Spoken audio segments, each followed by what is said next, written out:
Good evening, dear listener, as you settle into the quiet of your night. Let the world fade, just for a moment, and imagine a soft breeze rustling through a medieval valley, carrying the distant clang of a castle's drawbridge. The year is 1400, and you're standing at the edge of a stone courtyard, its cobbles slick with evening dew. Torches flicker along the walls, casting long shadows that dance like restless spirits. You're not a knight, nor a noble, but a court jester, draped in a patchwork of bells and mismatched cloth. The air smells of damp straw and roasted meat from the kitchens below. Your role, you quickly learn, is a delicate one, balancing on the knife edge of humor and peril. Tonight, you step into this world, where every jest could be your last. You push open the heavy oak door to the castle's inner keep, the hinges groaning like an old man's complaint. The corridor is dim, lit only by sconces that sputter with cheap tallow. Your bells jingle faintly with each step, a sound that's both your signature and your shackle. You can't help but notice the weight of your motley, the jester's costume, its colors garish even in the half-light. It's not just cloth, it's a mask you wear to survive.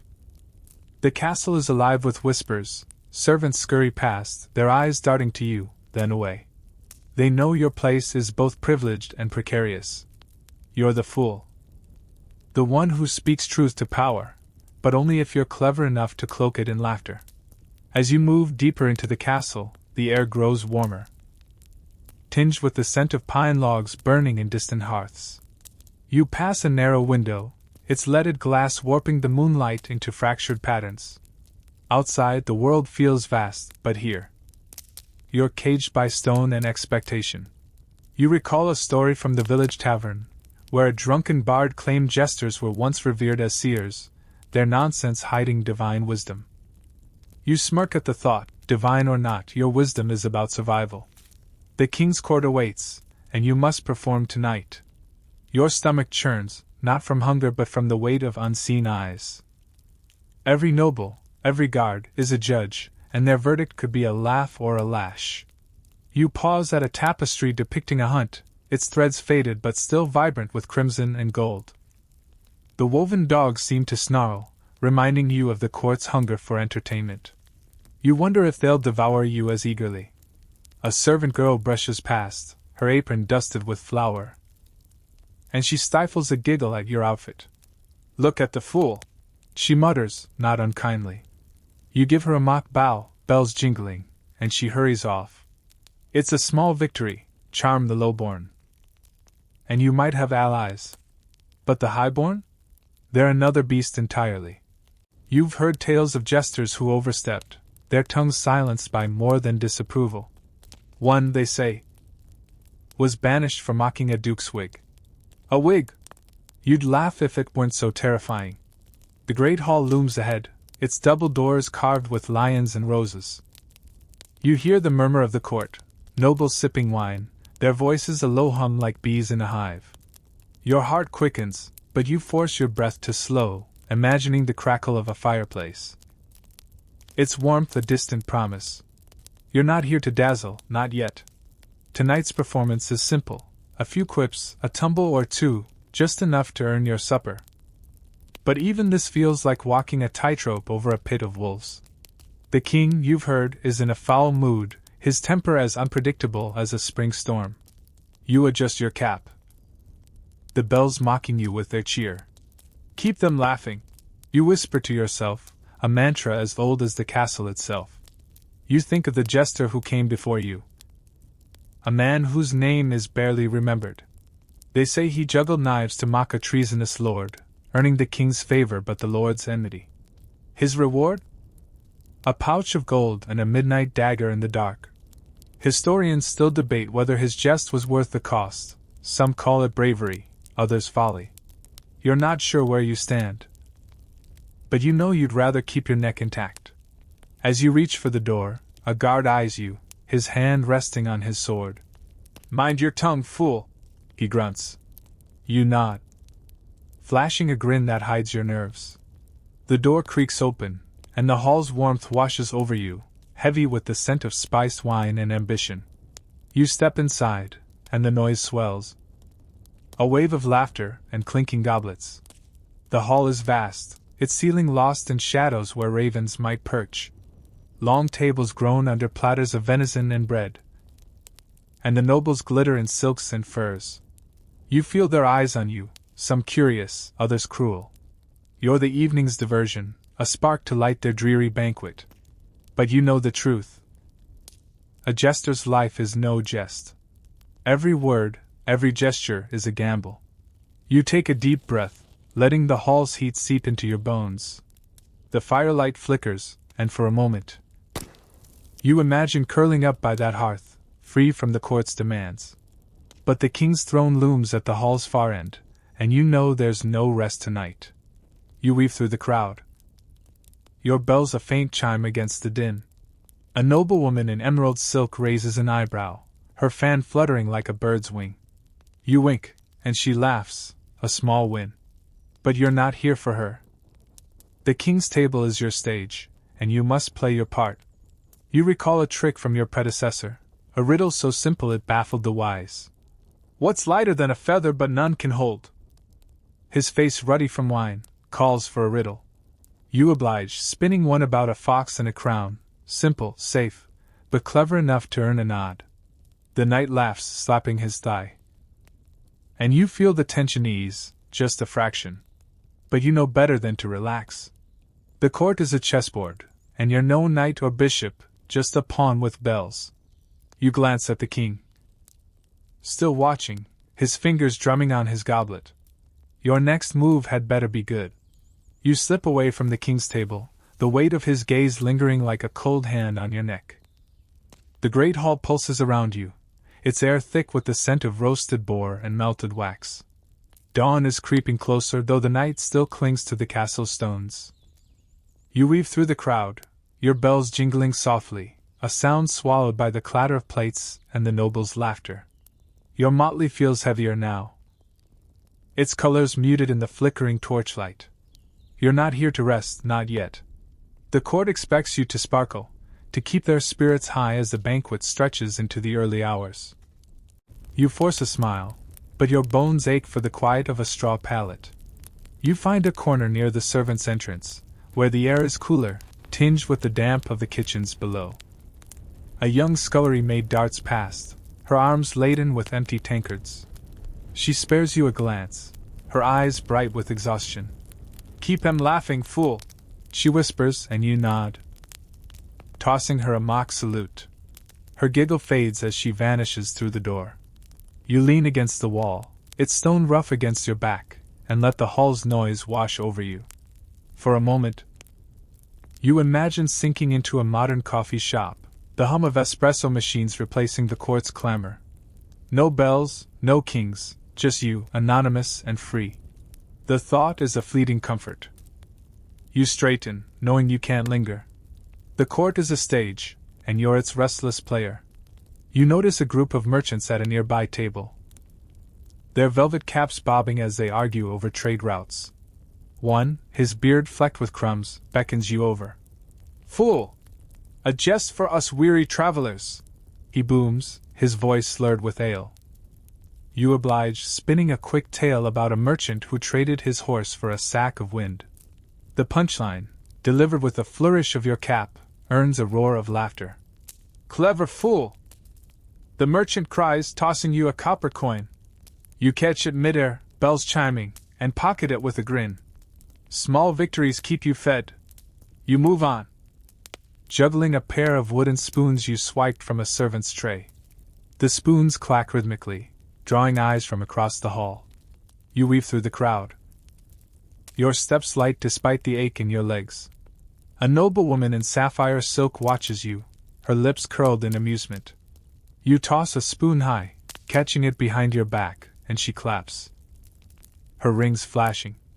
"More grace than half the knights here," she murmurs, and you bow, bells jingling like a soft rebuke. You're no knight, and grace won't save you if your jests falter. You think of the jester's paradox. You're the freest tongue in the room, yet the most chained. The hall's massive fireplace crackles nearby, its warmth a siren's call. You imagine curling up by its hearth, the logs glow chasing away the castle's chill.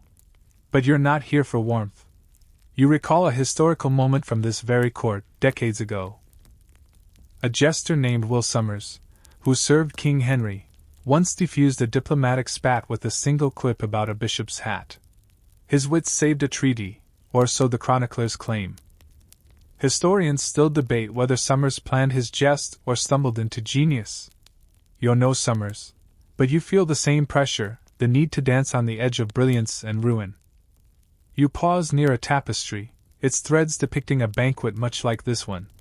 The woven jester in the corner seems to mock you, his grin too wide, his bells too still.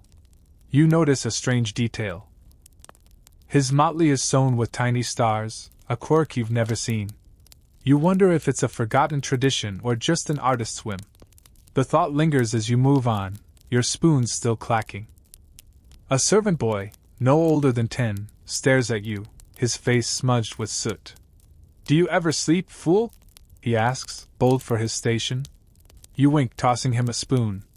"Only when the king does," you say, and he scampers off, clutching his prize. You hope he keeps that spark. This castle douses it too often. The hall's noise shifts, a sudden hush rippling from the king's table. You turn, your heart quickening. The king is speaking, his voice low but sharp, addressing a foreign envoy in furs. You can't hear the words, but the envoy's face is pale, his hands clenched. You know this moment, your jests might be needed to lighten the air, or they might ignite it. You step closer, your bells a faint chime against the tension. A noble nudges you, his breath sour with wine. "Careful, fool! The king's in no mood for folly." You nod, but you're already crafting a quip, something about diplomats and dancing bears. It's risky. But silence is riskier. You think of the moonlit courtyard outside, its stones cool and quiet, a world away from this gilded cage. You'd give anything to slip out there, to breathe air untainted by ambition. But you're a jester, and the court owns you. You adjust your cap, its bells a soft mockery, and approach the king's table. The envoy is retreating, his face a mask of forced calm. You catch the king's eye, and for a moment you feel the weight of his crown, his burdens bleeding into yours. You clear your throat, ready to jest, to juggle, to survive. "My lord," you begin, your voice steady despite the drumbeat in your chest. "They say bears dance better than envoys, but only if the tune is right." The king's lips twitch, and you brace for the verdict. You hold your breath as the king's gaze locks onto you, his eyes like twin blades glinting in the torchlight. The great hall seems to shrink, its clamor fading to a distant hum, as if the world hinges on his next move. Your jest about dancing bears hangs in the air, fragile as a spider's thread. The envoy, still retreating, shoots you a look, half gratitude, half warning. You keep your grin fixed, bells silent for once, and wait. The king leans back, his fingers curling around his goblet, and then, a miracle, he chuckles. A low rumble that breaks the tension like a snapped bowstring. The court exhales, laughter rippling outward, and you feel your knees soften. You've dodged the blade for now. You step back, bowing low, your motley brushing the rushes strewn across the floor. The air smells of straw and spilled wine, a faint sweetness cutting through the hall's smoky haze. You're still trembling, though you hide it behind a flourish of your cap. The king's mood is a storm, unpredictable and fierce, and you've just danced through its eye. You think of modern stand-up comics, bombing on stage to a chorus of boos. They lose a gig, you could lose your head. The thought almost makes you snort. Imagine explaining, hecklers, to a king who beheads for sport.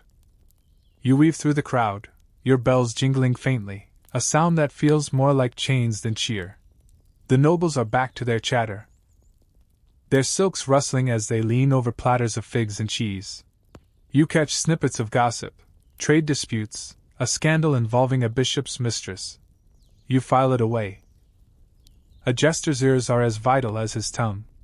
Near the fireplace, its logs popping like distant thunder, you pause to warm your hands.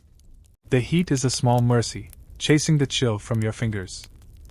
You imagine curling up here, the fires glow your only audience, but the court's eyes are never far. A servant girl, her braid fraying, slips you a heel of bread. For luck, she whispers, and you tuck it into your sleeve, grateful for her kindness. You move on, your steps light despite the weight of your role. A knight in a crimson doublet calls you over, his beard flecked with ale foam. "Fool, make us laugh!" he demands, his companions grinning like wolves. You oblige, spinning a tale about a knight who mistook a cow for a dragon. The punchline, delivered with a clumsy bow, earns a guffaw, and the knight slaps a coin onto the table. You snatch it, bells chiming, and retreat before their mood sours. You're learning, keep moving. Keep smiling, keep alive. The coin's weight in your pocket is a small anchor, a reminder that survival comes in coppers, not applause. You recall a moment from history, etched in the chronicles of this very court.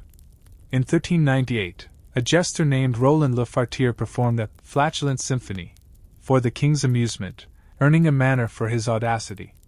The tale is absurd, but true. Court records confirm his reward, though not his technique. Historians still debate whether Roland's act was genius or desperation, a question you ponder as you dodge a servant's tray. You'd rather juggle knives than test the king's taste for such humor. Your own jests are safer, though no less perilous. You think of Roland's manner, wondering if he slept soundly or woke each night fearing the king's whims. You glance at the king, still seated at his high table, his crown a dull gleam in the firelight. His mood seems lighter now, his goblet finally raised to his lips, but you know better than to trust it. His gaze drifts to you again, sharp and unyielding, and you feel it like a weight on your chest. You adjust your motley, its stitches tugging at your shoulder, and step forward. The hall's noise swells, a tide of voices and laughter, but you're alone in this moment. You clear your throat, ready to perform again, your heart a steady drum. "My lord," you begin, your voice carrying over the din. "They say a king's crown is heavy, but a fool's bells are heavier still." The court laughs, and you brace for his reaction. A noblewoman near the king's table claps, her fan fluttering like a moth. You bow to her, bells jingling, and catch a flicker of approval in her eyes. But the king's face is stone, his fingers tapping his goblet. You pivot, juggling a pair of candied plums you plucked from a platter. The fruit spins, catching the light, and you weave a quick riddle. "What's sweeter than a plum but sours the heart?" The answer, envy, draws a murmur of agreement, and you toss a plum to the noblewoman. She catches it, smiling, and you feel the balance tip in your favor. Small victories, you remind yourself, are all you have. You retreat to the hall's edge, where shadows offer a sliver of reprieve. The air is cooler here, tinged with the damp of stone. You notice a peculiar detail, a servant carving a wooden jester's head, its grin exaggerated, its bells tiny knots of wood. You wonder if it's a charm or a mockery, a reminder of your place. You think of the moonlit courtyard beyond these walls, its quiet a distant dream. If only you could slip away, let the night swallow your bells and your burdens. But the king's table calls, and you must answer. You adjust your cap, it spells a soft taunt, and step back into the light, ready to jest, to juggle, to survive. You slip away from the king's piercing stare, your bells jingling like a faint echo of your racing heart. The great hall's clamor wraps around you, a tapestry of laughter and clinking goblets. But you seek the shadows near the massive fireplace. Its logs crackle, spitting embers that glow like fireflies against the blackened stone. The warmth seeps into your chilled hands, and for a moment, you imagine sinking into a worn armchair, the fire's hum your only company. The scent of burning pine mixes with the hall's heavier notes of roasted meat and wax, grounding you in this fleeting sanctuary. But you're a jester, and sanctuaries are not for fools. You lean against the hearth, its rough edge pressing into your back, and let your eyes drift over the court. The nobles glitter in their silks, their voices a low buzz of ambition and deceit. You overhear a snippet, two lords in hushed tones. their words sharp with talk of borders and bribes. If the Duke falters, one mutters, his goblet trembling, you file it away, your ears as sharp as any spy's. A jester's jests may amuse, but it's his listening that keeps him alive. You think of modern podcasters, spinning tales into microphones for sleepy listeners. They weave stories, you weave survival. Each word a thread in a fragile web. You adjust your motley, its frayed patches catching on your fingers. The bells jingle, a sound that feels more like a leash than a melody. A servant boy scurries past, his arms piled with firewood, and he spares you a glance. "Warm enough, fool?" he asks, his grin cheeky. You toss him a mock scowl, jingling your cap. "Warmer than your wit, lad," you reply, and he laughs, darting off. The exchange is brief, but it steadies you. The lowborn are your allies, their kindness a quiet rebellion against the court's cruelty. You tuck a crust of bread from your sleeve, nibbling it discreetly, its staleness a small price for sustenance. The fire's glow casts long shadows, and you notice a peculiar detail, a carved jester's face in the hearth stonework, its grin warped by years of heat. You wonder who chiseled it, a mason with a fondness for fools, or a warning etched by one who knew your plight. The thought lingers as you overhear more whispers, this time from a lady-in-waiting, her voice low as she speaks to a knight. "The queen mislikes the envoy's terms," she says, her fan fluttering. You realize your jests could tip these scales, amplifying rumors or quelling them. A jester's words, your learning, are never just words. You recall a historical moment, etched in the annals of a French court. In 1412, a jester named Tribolet mocked a duke's failed campaign with a quip about muddy boots, earning the king's laughter but the duke's wrath. The chronicles note Tribolet's survival, but not without cost. He vanished from court soon after, his fate unclear. Historians still debate whether he fled or was silenced, a question that haunts you as you stand by the fire. You're no Tribolet, but you feel the same tightrope beneath your feet, each step a gamble between favor and ruin. Your own jests, like the one about dancing bears, carry weight you can't always predict. You step away from the hearth, the warmth fading as you re-enter the hall's fray. A noble beckons you, his doublet stiff with gold thread. "Fool, a riddle!" he demands, his companions leaning in. You oblige, spinning one about a shadow that outruns its master, fear, of course, a truth the court knows too well. The noble laughs, tossing you a silver coin, and you catch it with a flourish, bells chiming. "A fool who sees too much," he mutters, half in jest, but his eyes are sharp. You bow, retreating before his gaze lingers. You're not here to unravel their secrets, only to dance around them. The hall's air grows heavier, the torches burning low, their smoke curling like ghosts along the rafters. You think of the moonlit courtyard outside, its stones cool underfoot, a place where whispers might not follow. If only you could slip away, let the night's quiet drown your bells. But the court's rhythm pulls you back, its pulse of power and pretense unrelenting. You adjust your cap, its bells a soft mockery, and move toward a cluster of merchants. They're arguing over tariffs, their voices loud with ale. You weave a quick jest about a merchant who taxed the wind, earning a chuckle and a pat on the back. Small victories, you remind yourself, keep the wolves at bay. You pause near a tapestry, its threads depicting a hunt, the hound's eyes glinting in the firelight. You feel their hunger, a mirror to the court's own. A servant girl, her apron dusted with flour, brushes past, whispering, "Mind the queen's mood, fool!" You nod, grateful for the warning.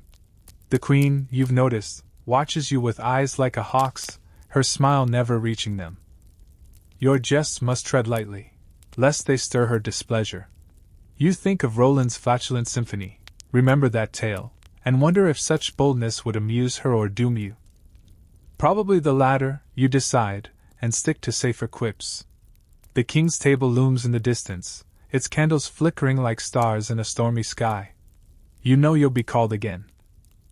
Your bell's a beacon for his whims. For now you linger in the shadows, the fireplace's warmth a fading memory. You're a jester, bound by laughter and danger.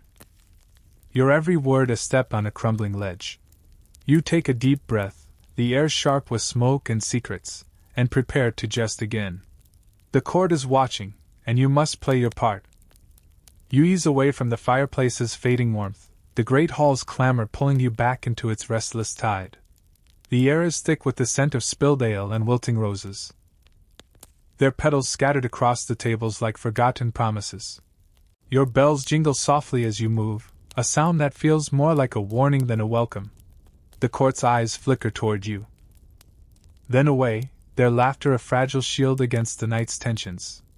You're a jester, a spark in this gilded gloom, but each step feels like a dance on a fraying rope. You long for the quiet beyond these walls, where the moon might offer solace instead of scrutiny. You slip through the hall's fringes, where shadows pool like ink, and find a narrow door leading to the courtyard. The night air greets you, crisp and sharp, carrying the faint tang of wet stone and distant stables. The moon hangs low, its silver light painting the cobbles in ghostly hues.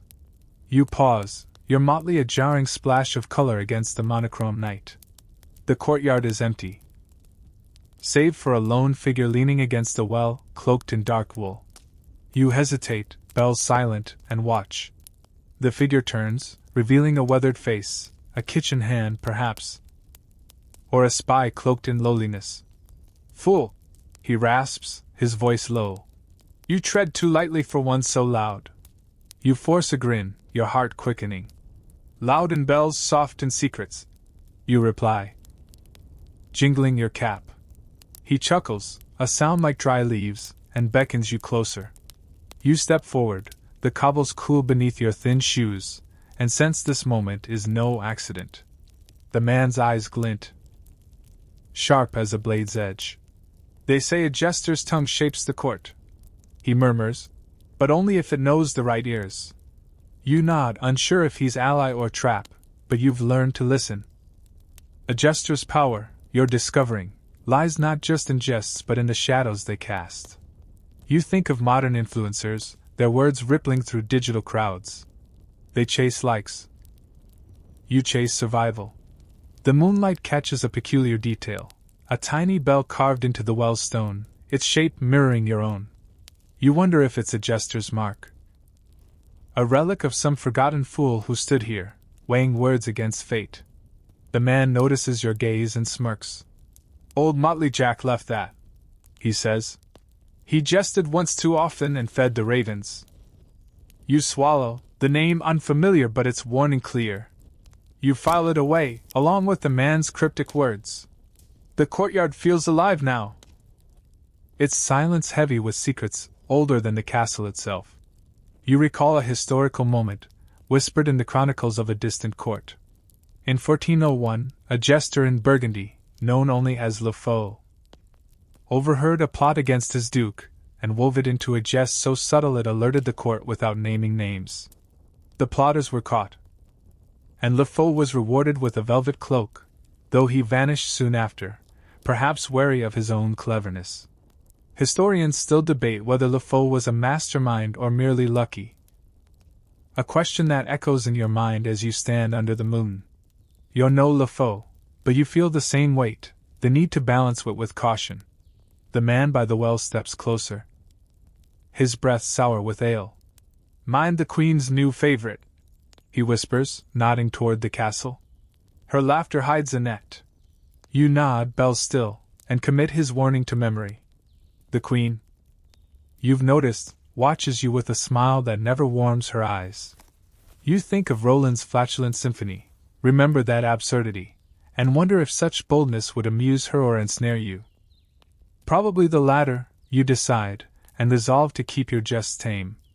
The man slips away, his cloak blending into the shadows, and you're alone again, the moonlight your only witness. You linger by the well, its water black and still, reflecting the stars like a shattered mirror. The night's quiet is a balm, a stark contrast to the hall's clamor. You imagine sinking onto the cobbles, letting the moon's glow erase your bells, your burdens. But the court waits, its hunger unrelenting. You adjust your motley, its stitches tugging at your shoulder, and turn back toward the door. The castle looms, its walls a cage of stone and ambition. You take a deep breath, the air sharp with frost, and step inside. The warmth of the hall swallowing you like a tide. The great hall's noise crashes over you, a wave of voices and clinking plates. You weave through the crowd. Your bell's a faint chime against the din. A merchant calls you over, his face flushed with wine. "Fool, a tale!" he demands, his companions grinning. You oblige. Spinning a story about a fox who tricked a lord with a wooden crown. The punchline, delivered with a twirl, earns a laugh, and the merchant tosses you a copper. You catch it, bowing low, and retreat before their mood shifts. Small victories, you remind yourself, are your bread and breath. You pause near a tapestry, its threads depicting a moonlit hunt. The hound's eyes glinting like the man's by the well. You feel their pursuit, a mirror to the court's own. A servant girl, her hands dusted with flour, brushes past, whispering, "The king's watching." Fool. You nod, grateful for her warning, and glance at the high table. The king's gaze is elsewhere, but you know it'll find you soon. Your jests must be sharp yet soft. A needle threading power and peril. You think of the courtyard's quiet, its moonlight a distant dream, and steel yourself for the hall's demands. You step back into the great hall. The warmth of its torches wrapping around you like a heavy cloak. The air is thick with the scent of spiced wine and roasted pheasant. The tables groaning under platters of glazed fruits and steaming bread. Your bells jingle faintly, a sound nearly lost in the swell of laughter and clinking goblets. The feast is in full swing. A grand affair to honor some visiting lord, and you're the court's spark, meant to keep the mood alight. But each step feels like a tread on thin ice. You're motley, a garish beacon in the flickering light. You long for the courtyard's moonlit quiet, its cool stones a world away from this gilded chaos. You weave through the crowd. Your eyes scanning the nobles' faces, some flushed with wine, others sharp with calculation. The king sits at the high table, his crown glinting, his laughter loud but brittle. The queen, beside him, watches with her hawk-like gaze, her smile a mask you can't read. You feel their expectations like a weight on your chest, each jest a gamble between favor and fury. You think of modern talk show hosts, their polished quips earning applause or groans. They face critics, you face swords. The thought almost makes you smirk. Imagine explaining ratings to a knight with a temper.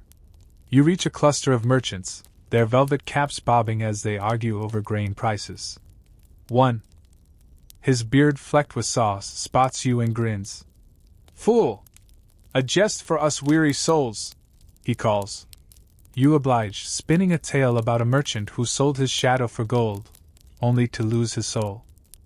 The punchline, delivered with a twirl of your cap, earns a roar, and the merchant tosses you a silver coin. You catch it midair, bells chiming, and bow low. "A fool's shadow is free," you quip, retreating before their laughter fades. Small victories keep you fed, but the feast's tension hums beneath the mirth.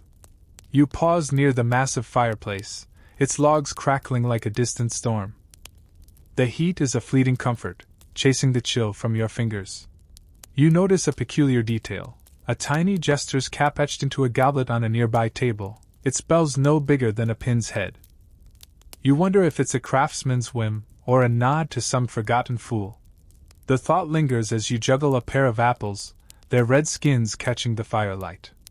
A noblewoman in emerald silk watches, her fan fluttering. You toss an apple her way, winking. "Catch, my lady, or we'll both be juggled." She laughs, catching it, and you feel the crowd's warmth shift in your favor. You recall a historical moment, etched in the chronicles of this court. In 1403, a jester named Jocelyn defused a brawl between two drunken lords by mimicking their duel with a pair of wooden spoons. His antics turned their rage to laughter, saving the feast from bloodshed. The king rewarded him with a gold chain, though Jocelyn later vanished, perhaps wary of the lord's grudges. Historians still debate whether Jocelyn's jest was planned or a desperate improvisation. A question that echoes as you navigate the feast's simmering tensions. You're no Jocelyn, but you feel the same pressure, the need to weave peace from chaos. The hall's noise spikes as a servant drops a tray, the crash drawing glares from the high table. You seize the moment, leaping onto a bench with a flourish. "My lords, fear not!" you cry, juggling your apples. "The plates revolt, but I'll tame them with jests." The court laughs, the tension easing, and you bow, bells jingling like a soft rebuke. The king's eyes find you, his expression unreadable, and you feel a chill despite the fire's warmth. You step down, your heart a steady drum, and move toward the hall's edge, where shadows offer a sliver of safety. A knight, his face ruddy with ale, calls you over. "Fool, a riddle!" he demands, his companion smirking. You spin one about a crown that weighs nothing but crushes all ambition, of course. A truth the court knows too well. The knight guffaws, slapping his thigh, and you retreat, grateful for the distraction. You think of LeFau's subtle jest, remember that shadowed tale? And wonder if your own words carry such hidden power. Probably not, you decide, but they keep you alive. You notice a servant girl, her apron stained, watching you with pity. She slips you a fig, whispering, "Mind the queen's mood, fool!" You nod, tucking the fruit away, her warning a lifeline in this sea of silk and steel. The feast's rhythm shifts, the air growing heavy as the king rises to speak. His voice cuts through the din, praising the visiting lord but laced with barbs about loyalty. The court listens, their laughter stilled. And you feel the weight of unspoken rivalries. You're expected to perform again, to lighten the mood before it sours. You adjust your motley, its stitches fraying, and step forward. Your bell's a faint chime. "My lord," you begin, your voice steady despite the knot in your chest. "They say a feast feeds the body, but only a fool feeds the soul." The king's lips twitch, and you brace for his verdict, the feast's fate hanging on your next jest. You step back from the high table, the king's faint smile lingering in your mind like a half-remembered dream. The great hall pulses around you, its air heavy with the scent of mulled wine and charred wood from the fireplace. Your bells jingle softly, a fragile melody against the feast's clamor. Nobles laughing, servants scurrying, goblets clinking like tiny bells of their own. Your motley clings to you, its patches damp with sweat, a reminder of the mask you wear. You're a jester, a fool, but beneath the bells, you're human, and the weight of this role presses harder with each passing hour. You long for the moonlit courtyard's quiet, its cool stones a refuge from this endless performance. You weave through the crowd, your steps light but deliberate, dodging a servant balancing a tray of roasted quail. The hall's torchlight casts long shadows, and you feel their pull, a temptation to vanish into the dark. But eyes are on you, always on you, nobles watching for a jest, servants whispering your name. You pause near a tapestry, its threads depicting a jester juggling stars, his grin frozen in wool. You wonder if he felt this same dread, this constant dance between laughter and peril. You think of modern actors, their scripted lines and adoring fans. They chase Oscars, you chase survival. Each quip a shield against the court's whims. A merchant, his doublet stained with gravy, beckons you over. "Fool, a tale to lighten our purses!" he slurs, his companions chuckling. You oblige, spinning a story about a miser who hid his gold in a turnip, only to lose it to a hungry pig. The punchline, delivered with a clumsy tumble, earns a roar, and the merchant tosses you a copper coin. You catch it, bells chiming, and bow low. "A fool's purse is light, but his wit is heavy," you quip, retreating before their laughter sours. Small victories keep you breathing, but the feast's undercurrent of tension hums like a drawn bowstring. You drift toward the fireplace, its crackling logs a siren's call. The heat wraps around you, chasing the chill from your bones. And for a moment, you imagine sinking into its glow, free from the court's demands. You notice a peculiar detail, a tiny jester's bell scratched into the hearthstone. its edges worn by years of soot. You wonder if it's a forgotten fool's mark or a mason's jest, a reminder that your kind leaves traces, even in stone. The thought lingers as you juggle a pair of walnuts, their shells clicking like castanets. A noblewoman in crimson silk watches, her fan fluttering. You toss a walnut her way, winking. Catch, my lady, or we'll both be cracked. She laughs, and you feel the crowd's warmth shift, a fleeting reprieve. You recall a historical moment, etched in the records of a nearby court. In 1399, a jester named Martin le Buffon hid his fear behind a painted smile, mocking a treasonous earl with a jest about a fox in a henhouse. The king laughed, but the earl's men found Martin later. His motley torn, his body left in a ditch. The chronicles praise Martin's wit but not his fate, and historians still debate whether his jest was worth the cost, courage or recklessness. You're no Martin, but you feel the same fragility, your mask of mirth hiding a heart that races with every step. Your own jests, like the one about the feast soul, carry risks you can't always measure. The hall's noise shifts, a sudden hush rippling from the queen's end of the table. You glance over, your bell still, and see her whispering to a lady-in-waiting, her eyes flicking toward you. Your stomach tightens. The queen's favor is a double-edged blade, and you've yet to earn it, or lose it. You think of Le Faux's shadow plot, remember that moonlit tale, and wonder if your own words could unravel secrets, or weave your doom. You adjust your motley, its stitches fraying at the elbow, and move toward a cluster of knights, their armor glinting in the firelight. They're arguing over a border skirmish, their voices loud with ale. One knight, his face scarred, calls you over. Fool! A riddle, he growls, his companions smirking. You spin one about a sword that cuts only its wielder. Pride, of course, a truth the court knows too well. The knight laughs, slapping his thigh. And you retreat, grateful for the distraction. A servant boy, his hands smudged with soot, slips you a dried apple, whispering, "Mind the queen's gaze, fool!" You nod, tucking the fruit away. His warning a lifeline in this sea of silk and steel. The feast's rhythm pulls you forward, but you feel the queen's eyes like a weight, her smile a puzzle you can't solve.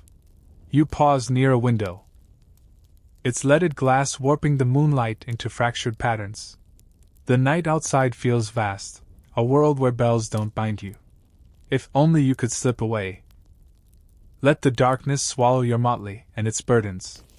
But the court's hunger is unrelenting, its stage never empty. You take a deep breath, the air sharp with smoke and ambition, and prepare to jest again. The king's table looms, and you know you'll be called soon. You adjust your cap, its bells a soft mockery, and step back into the light, your heart a steady drum. My lords, you begin, your voice carrying over the din. They say a fool's mask hides his fears, but mirrors the court's own. The nobles laugh, and you brace for the queen's verdict, your mask intact, for now. You slip away from the queen's unsettling gaze, the great hall's clamor folding around you like a heavy quilt. The air hums with the scent of candied plums and smoldering torch resin. The feast's energy a restless tide that pulls you along. Your bells jingle faintly, a sound that feels more like a tether than a tune, tying you to the court's endless demands. The firelight dances across your motley, its patches of red and green flickering like a fading jest. You're a jester, a spark meant to keep the hall alight. But each step is a reminder of the fragility beneath your grin. You long for the courtyard's moonlit hush, its stones a silent witness to a world without bells. You weave through the crowd, dodging a servant balancing a tray of pewter goblets. The nobles' laughter rings sharp, their silks rustling as they lean over platters of glazed venison. You pause near a shadowed alcove, where a traveling minstrel tunes his lute, its strings humming like a whispered secret. His cloak is patched, not unlike your own, but his eyes carry a wanderer's ease, unburdened by a single court's whims. He notices you and nods, his fingers pausing on the strings. "Fool," he says, his voice low and warm. "Your bells sing louder than my lute. But do they sing truth? You grin, jingling your cap. Truth's a risky tune. You reply, and he chuckles, strumming a soft chord. You linger, drawn to his calm. A stark contrast to the hall's fevered pulse. The minstrel leans closer, his breath tinged with ale. I've seen courts from here to Burgundy, he murmurs. And jesters like you shaped more than laughter. He spins a tale of a Venetian fool who, with a single quip about a doge's mistress, sparked a rumor that toppled a trade deal. The story's half legend. But you feel its weight, your own jests, like the one about the feast's soul, ripple beyond the hall's walls. You think of modern gossip columns, their whispers amplified by clicks. They chase scandals, you chase survival, each word a step on a crumbling ledge. You notice a peculiar detail, a tiny jester's mask carved into the minstrel's lute, its grin a mirror to your own. You wonder if it's a charm or a warning, a nod to the fools who came before. The minstrel follows your gaze and smirks. A gift from a fool in Milan, he says. He jested too boldly and paid with his shadow.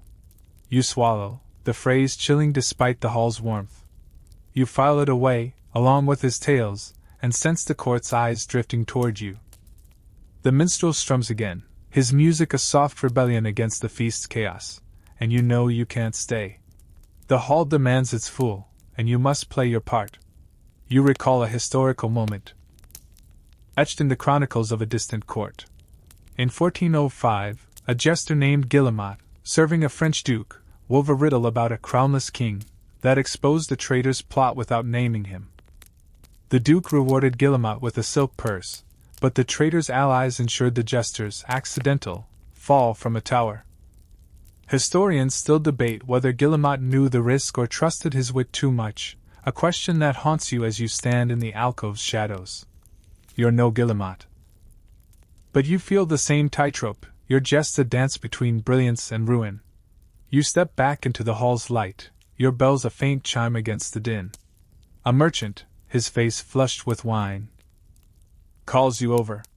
Fool, a jest! He demands, his companions grinning. You spin a tale about a merchant who traded his voice for gold, only to lose his friend's ears. The punchline, delivered with a tumble, earns a laugh, and the merchant tosses you a copper. You catch it, bowing low, and retreat before their mood shifts. A fool's voice is cheap, you quip. But his silence is priceless. The words linger, a nod to the minstrel's warning, and you feel the court's pulse quicken, its tension simmering beneath the feast's mirth.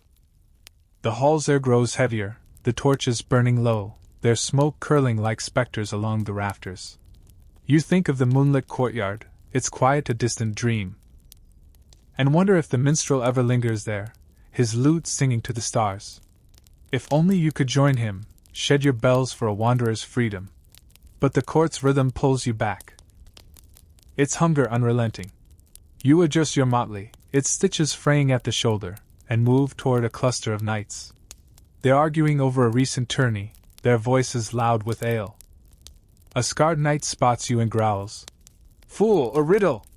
You oblige, spinning one about a shield that guards only its shadow. Cowardice, a truth the court avoids. The knight laughs, and you retreat, grateful for the distraction. A servant girl, her hands dusted with flour, brushes past, whispering, Mind the king's temper, fool! You nod, tucking away her warning, and glance at the high table. The king's laughter has faded, his goblet untouched, his eyes scanning the hall. You feel his gaze like a blade, ready to fall. You think of Jocelyn's wooden spoons, remember that banquet's savior? And wonder if such boldness would lighten the king's mood or doom you. Probably the latter, you decide, and stick to safer jests. You take a deep breath, the air sharp with smoke and ambition, and prepare to perform again, your heart a steady drum in the feast's restless night.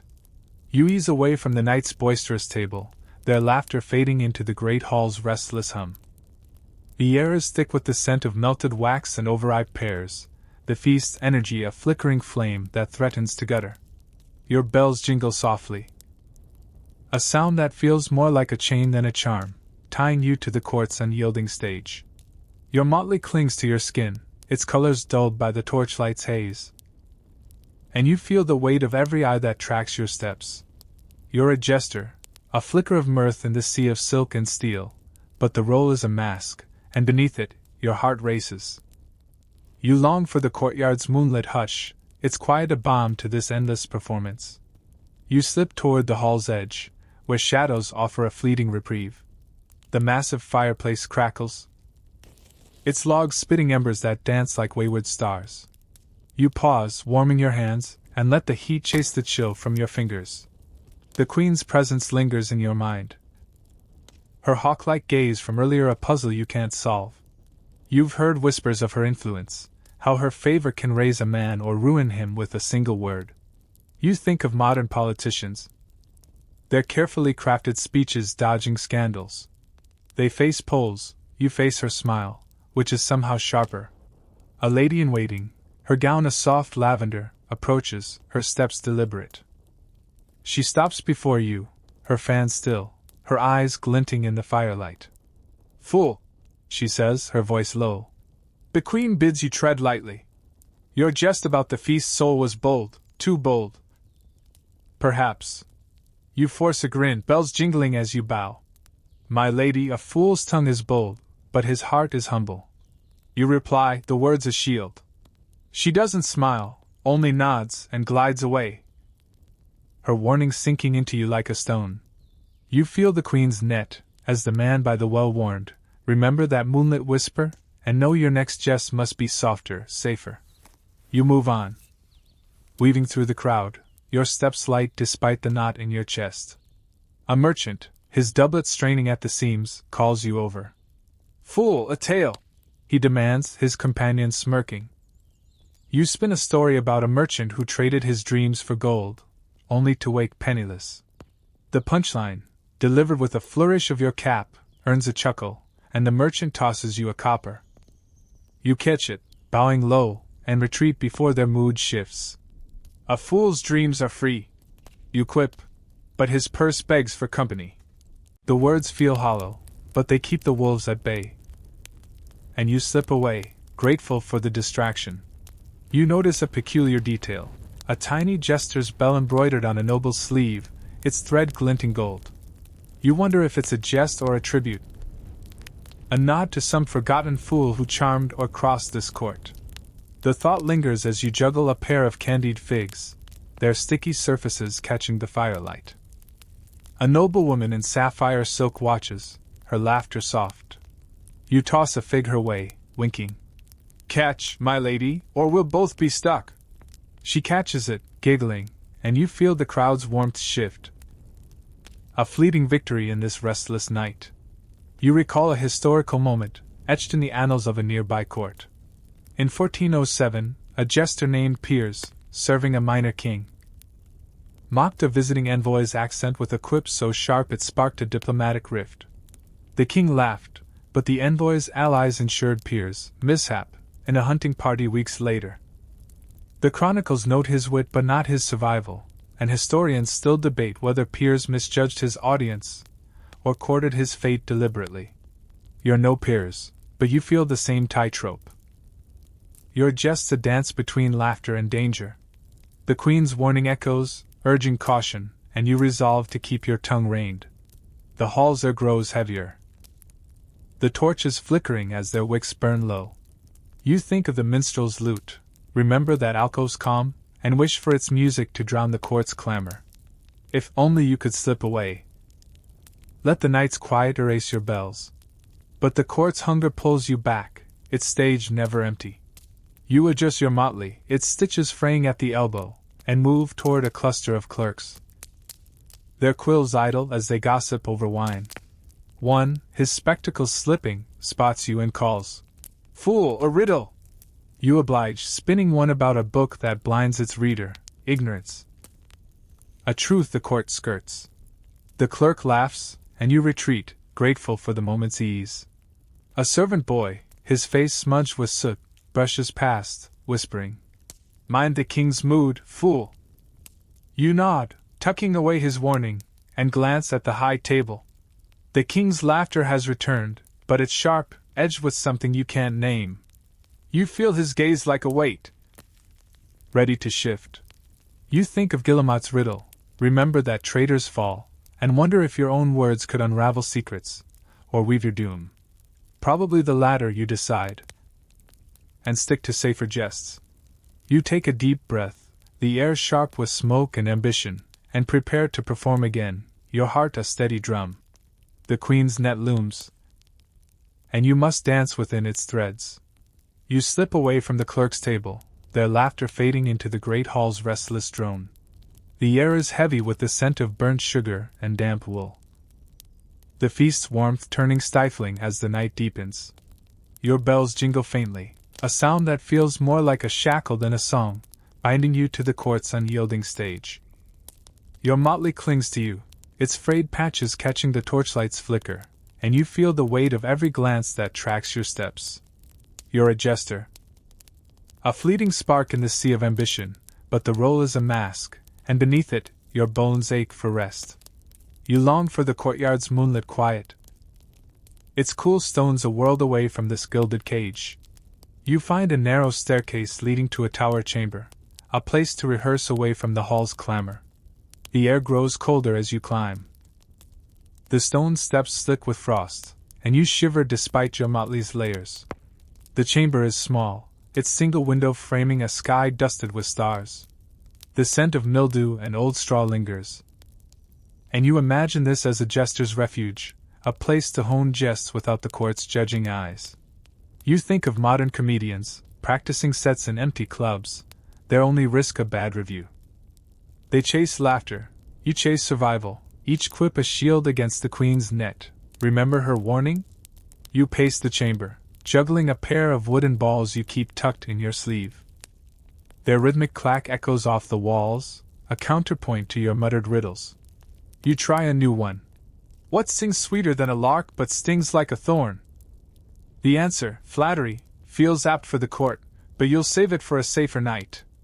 The cold bites your fingers, and you blow on them, wishing for the fireplace's glow. A peculiar detail catches your eye, a faded jester's cap scratched into the wall, its bells mere scratches in the stone. You wonder if it's a mark of Motley Jack, remember that well-side tale? Or another fool who sought solace here.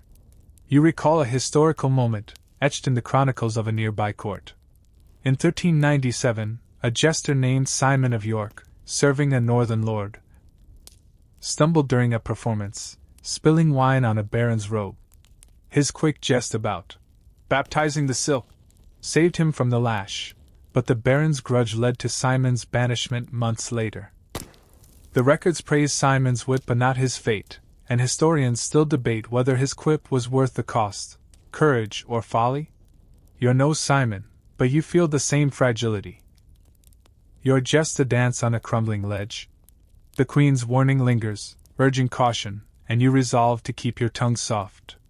You practice a tumble, landing lightly despite the chamber's chill. The wooden balls roll away, and as you retrieve them, you notice a draft from the window, carrying the faint howl of winter's wind. You imagine sinking onto a straw pallet. The star's your only audience, but the court's pull is unrelenting. You adjust your motley, its stitches tugging at your shoulder, and prepare to return to the hall. The cold has sharpened your mind. But it's also a reminder, winter is no friend to fools. You think of Jocelyn's wooden spoons, remember that feast's savior? And wonder if such boldness would warm the king's mood or freeze you in his disfavor. Probably the latter, you decide. You descend the stairs, the hall's warmth greeting you like a heavy embrace. The feast noise swells, a tide of voices and clinking plates. A merchant, his face ruddy with ale, spots you and calls. Fool, a jest! You oblige. Spinning a tale about a merchant who sold his warmth for gold, only to shiver in his riches.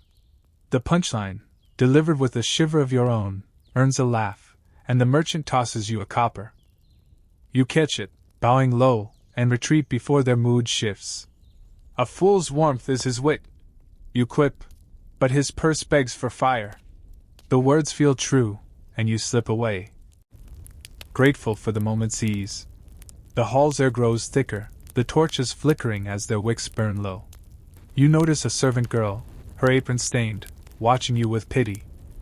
She slips you a dried plum, whispering, "Mind the queen's eyes, fool!" You nod, tucking the fruit away, her warning a lifeline in this sea of silk and steel. You glance at the high table, where the queen's gaze flickers toward you, her smile as sharp as ever. You feel its weight, a reminder of her net, and resolve to jest lightly. You think of the tower's quiet, its stars a distant dream, and wish for their freedom.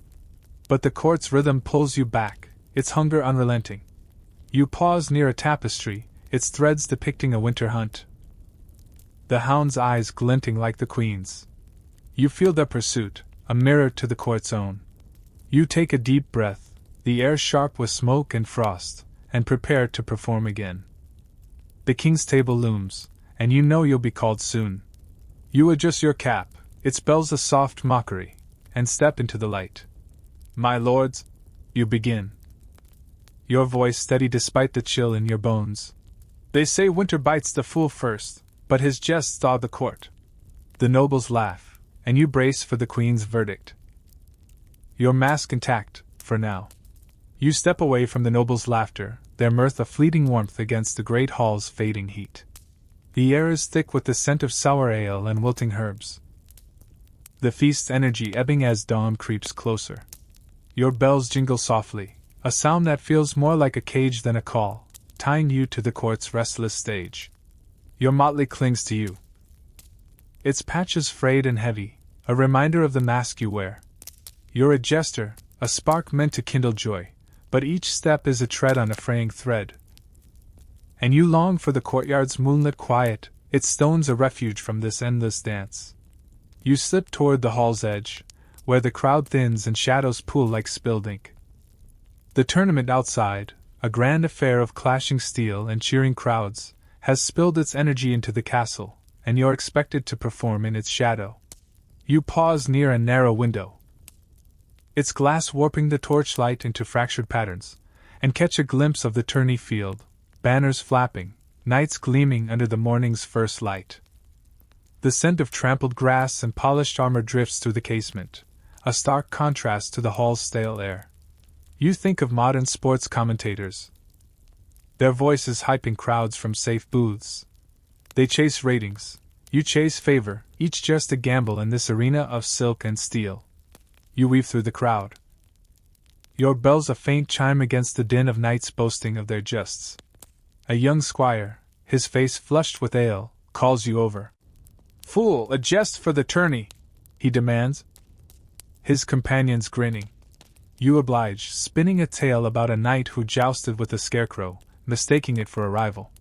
The punchline, delivered with a mock salute, earns a laugh, but one knight, his doublet stiff with silver thread, scowls. "Mind your tongue, fool," he mutters, his hand brushing his sword. You bow low, bells jingling, and retreat, your heart quickening. "A fool's jest is light," you quip, "but his feet are lighter." The squire laughs, but the knight's glare lingers, a warning you can't ignore. You pause near the massive fireplace, its logs reduced to glowing embers, their heat a faint whisper. You notice a peculiar detail, a tiny jester's staff carved into a wooden beam, its bells mere knots in the grain. You wonder if it's a nod to Simon of York, remember that wine-soaked jest? Or another fool who braved this court. The thought lingers as you juggle a pair of pewter spoons, their clatter drawing eyes. A noblewoman in velvet watches, her smile soft. You toss a spoon her way, winking. "Catch, my lady, or we'll both be spooned." She laughs, catching it, and you feel the crowd's warmth shift. A small victory in this tense morning. You recall a historical moment, etched in the chronicles of this very court. In 1402, a jester named Hell the Motley mocked a knight's tourney loss with a quip about a lance too limp, sparking laughter but also a duel that Hal barely escaped. The knight's allies ensured Hal's mishap in a stable soon after, and the records note his wit but not his survival. Historians still debate whether Hal's jest was a bold strike or a fatal misstep. A question that echoes as you navigate the tourney's charged air. You'll know Hal, But you feel the same tightrope, your jest a dance between mirth and malice. The queen's warning, remember her net? Urges caution, and you resolve to keep your quips soft. The hall's noise spikes as a knight enters, his armor clanking, his face bruised from the tourney. The crowd cheers, but you sense the rivalry simmering beneath their claps. You're expected to jest, to lighten the mood before it sours. You step forward, your bell's a faint chime, and spin a riddle. What shines brighter than steel but breaks under pride? The answer, honor, draws a murmur, but the bruised knight's eyes narrow. You pivot, juggling your spoons with a flourish. My lords, even a fool's steel is sharper than his wit. The crowd laughs, and you retreat, grateful for the distraction, but the knight's glare follows you, heavy as a lance. You think of the tower chamber's quiet, remember that frosty refuge, and wish for its solitude to hone your jests. If only you could slip away, let the morning's light erase your bells. But the court's hunger pulls you back, its stage never empty. You adjust your MOT, its stitches fraying at the elbow, and move toward a cluster of merchants. Their voices loud with talk of tourney bets. One, his cap askew, calls, "Fool, a tale!" You spin a story about a merchant who wagered his cloak on a wooden horse, only to lose his warmth. The punchline earns a chuckle, and you slip away, a copper richer but wary of the knight's gaze. A servant girl, her hands dusted with ash, brushes past, whispering, "Mind the king's mood, fool!" You nod, tucking away her warning, and glance at the high table. The king's laughter is absent, his goblet untouched, his eyes scanning the hall. You feel his gaze like a weight, ready to shift. You think of Pierre's sharp quip, remember that envoy's rift, and wonder if your own words could spark a feud or soothe one. Probably the former, you decide, and stick to safer jests. You take a deep breath, the air sharp with smoke and steel, and prepare to perform again, your heart a steady drum in the tourney's restless dawn. You ease away from the merchant's table, their chuckles fading into the great hall's waning din. The air is heavy with the scent of stale bread and cooling embers, the feast's energy dissolving as the tournament's clamor echoes from beyond the walls. Your bells jingle softly, a sound that feels more like a fetter than a flourish, binding you to the court's relentless stage. Your motley hangs on you, its patches frayed and dulled by the morning's light filtering through high windows. You're a jester, a flicker of mirth in the sea of ambition, but the role is a mask, and beneath it, your heart thrums with weariness. You long for the courtyard's moonlit quiet. It stones a sanctuary from this endless performance. You slip toward a shadowed alcove, where the crowd thins and the air grows cooler, tinged with the damp of stone. The tournament's aftermath has stirred the court, knights and nobles buzzing with tales of valor and slights, and you're expected to weave jests through their rivalries. You pause near a tapestry, its threads depicting a jester surrounded by ravens, his bells frozen mid-chime. The image unsettles you, a mirror to the tales of forgotten fools you've begun to uncover. You think of modern historians, sifting through archives for scraps of truth. They chase citations, you chase survival, each quip a step on a splintering plank. A scribe, his fingers stained with ink, beckons you over. "Fool, a tale to ease our quills," he calls, his companions smirking over their wine. You oblige, spinning a story about a scribe who wrote his fate in invisible ink, only to lose it to a candle's flame. The punchline, delivered with a mock bow, earns a laugh, but one scribe, his spectacles glinting, leans forward. "Your tale's cut close, fool," he murmurs, his tone half admiring, half wary. You grin, bells jingling, and retreat. "A fool's ink is jest," you quip. But his parchment burns easily. The words linger, a nod to the dangers of speaking too plainly in this court. You move on, your steps light despite the ache in your legs. You notice a peculiar detail, a tiny jester's mask etched into a pewter goblet on a nearby table, its grin a faint echo of your own. You wonder if it's a relic of Hal the Motley, remember that tourney's jest?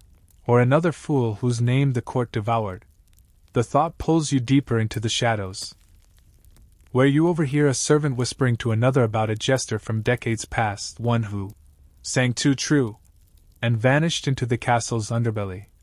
Her words are hushed, but they carry the weight of warning, and you feel the ghosts of forgotten fools pressing close, their bells silent but heavy. You recall a historical moment, etched in the chronicles of a nearby court.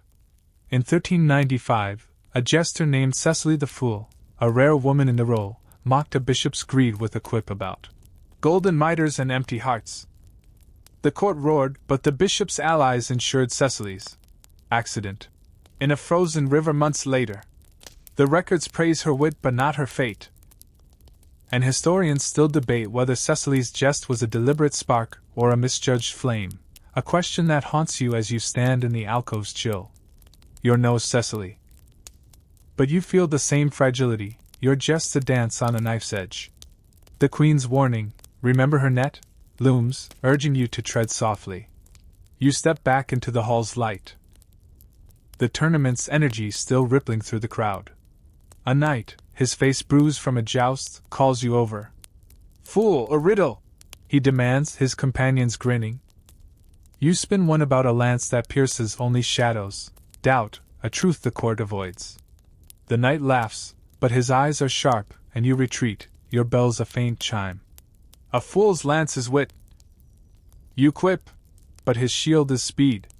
The crowd chuckles, and you slip away, grateful for the moment's ease, but the knight's gaze follows, heavy as a drawn sword. You think of the tower chamber's quiet, remember that frosty refuge, and wish for its solitude to steady your nerves. If only you could slip away, let the dawn's light erase your bells. But the court's hunger pulls you back, its stage never empty. You adjust your motley, its stitches fraying at the shoulder, and move toward a cluster of ladies in waiting, their fans fluttering like moths. One, her gown a soft rose, calls, "Fool, a jest!" You spin a tale about a lady who danced with a shadow, only to lose her heart. The punchline earns a giggle, and you retreat, a dried fig from a servant's hand your only reward. A servant boy, his face smudged with soot, brushes past, whispering, "Mind the queen's mood, fool!" You nod, tucking away his warning, and glance at the high table. The queen's gaze is elsewhere, but you feel its weight, a reminder of her net.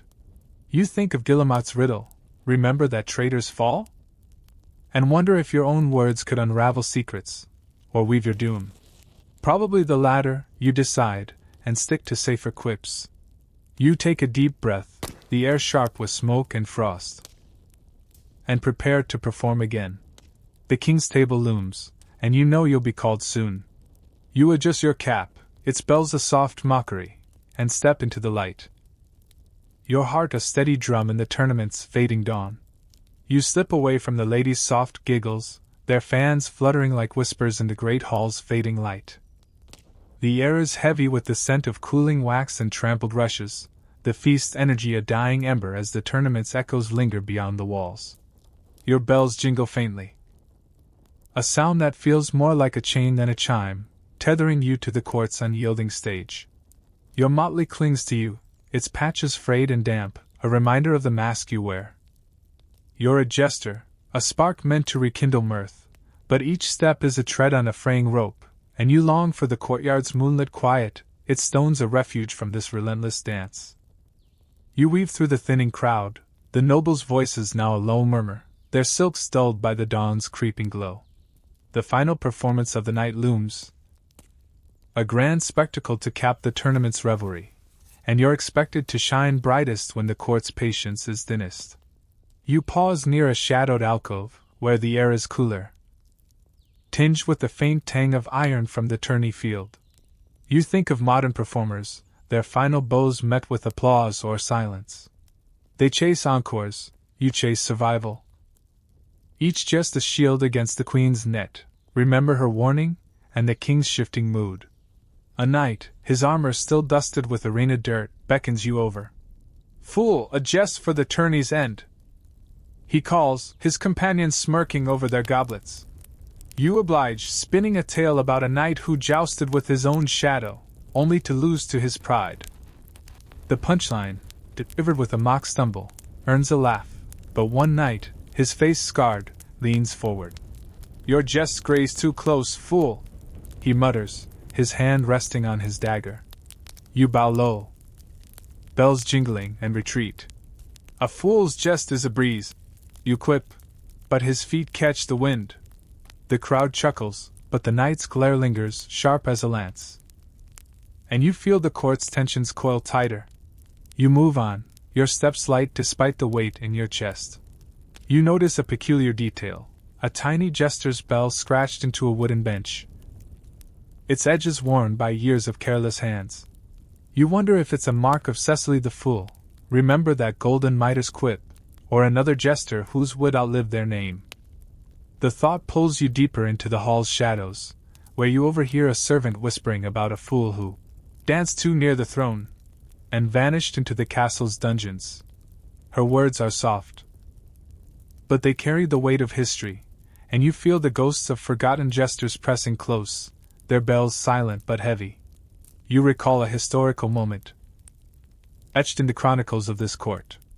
In 1404, a jester named Tom Blackcap performed a daring mime at a tourney's close, mocking a duke's failed alliance with a pantomime of broken chains. The king roared with laughter, but the duke's allies ensured Tom's fall from a castle wall weeks later. The records praise Tom's audacity but not his fate. And historians still debate whether his performance was a calculated risk or a reckless taunt, a question that haunts you as you prepare for your own finale. You're no Tom, but you feel the same tightrope, your jest a dance between brilliance and ruin. The queen's net and the king's gaze loom, urging caution. You step toward the high table, where the king and queen sit, their crowns glinting in the torchlight's haze.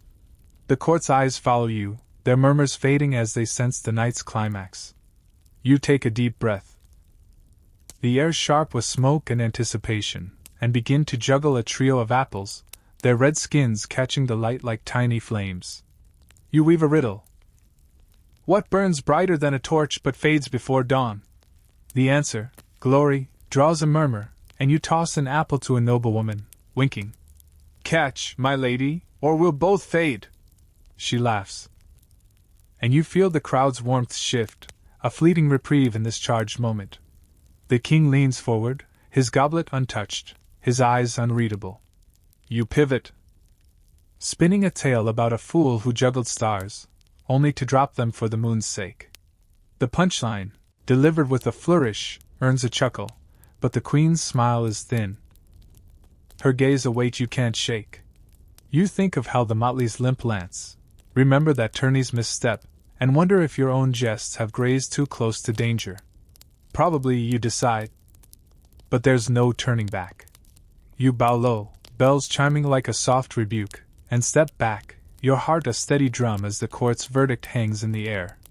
A servant girl, her apron stained with wine, brushes past, whispering, "Mind the duke's men, fool!" You nod, tucking away her warning, and glance at the duke's table, where sharp-eyed knights watch you like hawks. You feel the court's shifting loyalties, a web of alliances and grudges you can't fully map. You think of the tower chamber's quiet, remember that frosty refuge? And wish for its solitude to steady your nerves. But the court's hunger pulls you back, its stage never empty. You adjust your motley, its stitches fraying at the elbow, and prepare to jest again. The final performance a test of all you've learned in this restless night. You step back from the high table, the king's faint chuckle fading into the great hall's quieting hum. The air is thick with the scent of spent candles and cooling meat, the feast's embers dying as dawn's light seeps through the high windows. Your bells jingle softly, a sound that feels more like a release than a restraint, as if the court's grip on you is loosening with the night's end.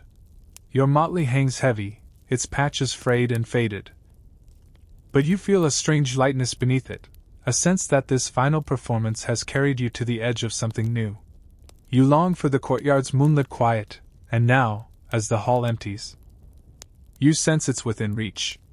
You weave through the thinning crowd, the nobles' voices now a soft murmur, their silks folding into the shadows as they drift toward their chambers.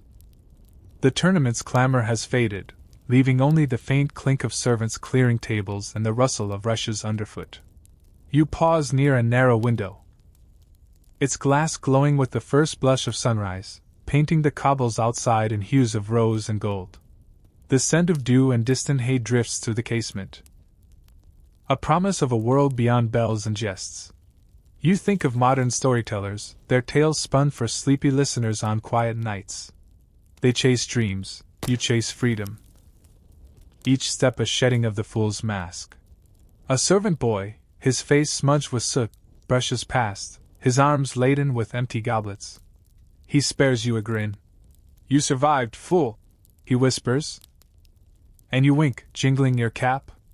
"Barely, lad, but a fool's feet are fast."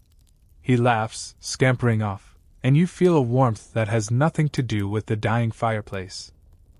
The lowborn have been your anchors, their small kindnesses, bread, figs, warnings, a lifeline through the court's tempests. You notice a peculiar detail. A tiny jester's bell scratched into the window's frame, its lines soft as a sigh. You wonder if it's a mark of Tom Blackcap, remember that broken chain mine, or another fool who stood here, watching dawn with weary hope. You recall a historical moment, etched in the chronicles of a distant court. In 1406, a jester named Margot the Merry, serving a minor duke, ended a tense banquet with a song about a fool who traded his bells for wings. The court wept, and Margot was granted a small plot of land, a rare escape from the motley's chains. The records praise her grace but not her later life, and historians still debate whether her song was a plea for freedom or a subtle rebuke of the court's cruelty. A question that lingers as you stand in the dawn's glow. You're no Margot, but you feel the same yearning, you're just a bridge to something beyond this gilded cage. You step away from the window. Your bell's a faint chime against the hall's stillness. The high table is empty now, the king and queen retired, their crowns no longer a weight on your heart. You think of the queen's net, remember her sharp gaze, and realize you've danced through its threads, at least for tonight. The court's rivalries, its whispered plots and simmering grudges, feel distant, like a storm that's past. You adjust your motley, its stitches fraying at the shoulder, and move toward the great doors, where the air grows cooler, tinged with the promise of morning. You're not free, not yet, but you're closer than you were when you first stepped into this hall. You pause near a tapestry, its threads depicting a sunrise over a quiet valley. The colors soft as a lullaby. You feel its pull, a reminder that history is not just kings and dukes but moments like this, small, human, fleeting. You think of Cecily's golden mitre, remember that river's chill, and wonder if she, too, stood here, dreaming of a life beyond bells. The castle looms, but its shadows feel softer. Its hunger sated for a moment. You push open the doors, stepping into the courtyard's embrace, the cobbles cool underfoot, the sunrise painting the walls in gold. The moon has faded, but its quiet lingers, a gift you carry in your bones. You sit on the edge of the well, its stones still marked by Motley Jack's bell. Remember that shadowed tale, and let the sunrise warm your face. You remove your cap, its bells falling silent, and hold it like a relic.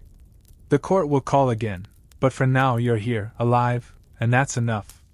You think of the minstrel's lute, the tower's frost, the fireplace's glow, all the fragments of this night that have woven this moment. History, you realize, is a tapestry of such threads, and you're one of them, however small. You smile, weary but whole, and watch the sky brighten, the bells in your hand a quiet promise of stories yet to tell.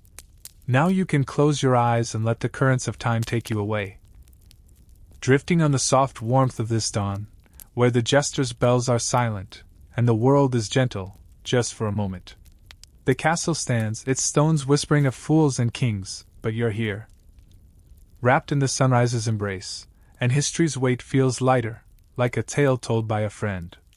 Rest now, dear listener, and let the morning carry you to dreams where no bells bind you.